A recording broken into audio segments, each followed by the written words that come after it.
राहिम अब कभी भी शहरोज और आफिया बेगम के चंगुल से नहीं निकल सकता, क्योंकि राहिम के पास सिर्फ और सिर्फ अपनी बेगुनाही साबित करने का एक ही सबूत है, और वो है एमन।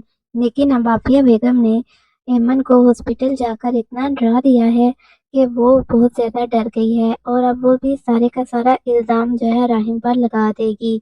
आफिया बेगम डॉक्टर के पास जाती हैं एमन के, और उसको कहती हैं कि इसको कभी भी सही नहीं होना चाहिए। वो बहुत बड़ी रकम जो है डॉक्टर को भी दे देती है, और डॉक्टर भी बिक जाता है। जबकि वो एमन के पास भी जाती है और एमन को डराती धमकाती है, कहती है कि अगर तुमने मेरे बेटे शहरोज का नाम लिया तो मैं तुम्हारे माँ बाप को भी कत्ल करवा दूंगी और तुम्हें जीने नहीं दूंगी, तुम्हारी पूरी की पूरी जिंदगी बर्बाद कर दूंगी। एमन इतना डर जाती है कि वो राहिम का ही नाम ले लेती है पुलिस के सामने। जबकि दूसरी तरफ शहरोज जो है वो अपने बाप को ऐसी मनगढ़ंत कहानियां सुनाता है, क्योंकि राहिम नाराज होकर अपने बाप से वो घर छोड़कर चला जाता है। और शहरोज इसी चीज का फायदा उठाता है। वो जब देखता है कि उसका भाई भी नहीं है, तो वो जो मर्जी कहानियां बनाकर अपने बाप को बताता है। वो कहता है कि एमन और इसके भाई का चक्कर चल रहा था। जब एमन ने उसको कहा कि वो उससे शादी कर ले राहिम, तो राहिम ने शादी से इनकार कर दिया। तो एमन उसको ब्लैकमेल करने लगी, और उसने कहा कि अगर तुमने मुझसे शादी ना की तो मैं माहीन को सब कुछ बता दूंगी। और एमन काफी बदतमीजी करने लगी थी राहिम से, उसको ब्लैकमेल कर रही थी। इस वजह से भाई ने उसकी यह हालत की, उसको जोर से मारा और वो गिर गई, उसके दिमाग पर चोट आ गई। अली नवाज भी शहरोज की बातों में आ जाता है, क्योंकि शहरोज ने स्टोरी ही ऐसी बनाई थी। दूसरी तरफ वो अपने दोस्तों को भी कह देता है कि कोई भी तुम लोगों से पूछे कि ये सब किसने किया है और तुम लोगों ने क्या कुछ देखा, तो तुम लोग सीधा सीधा डरे बगैर राहिम का नाम ले लेना। शहरोज नहीं समझ रहा कि वो किस आग से खेल रहा है, उसने अपने ही भाई को फंसा दिया है। अभी तो वो खुश है कि उसकी जान छूट गई है, लेकिन बहुत जल्द उसको और उसकी माँ को अपने किए का खमियाजा भुगतना ही पड़ेगा।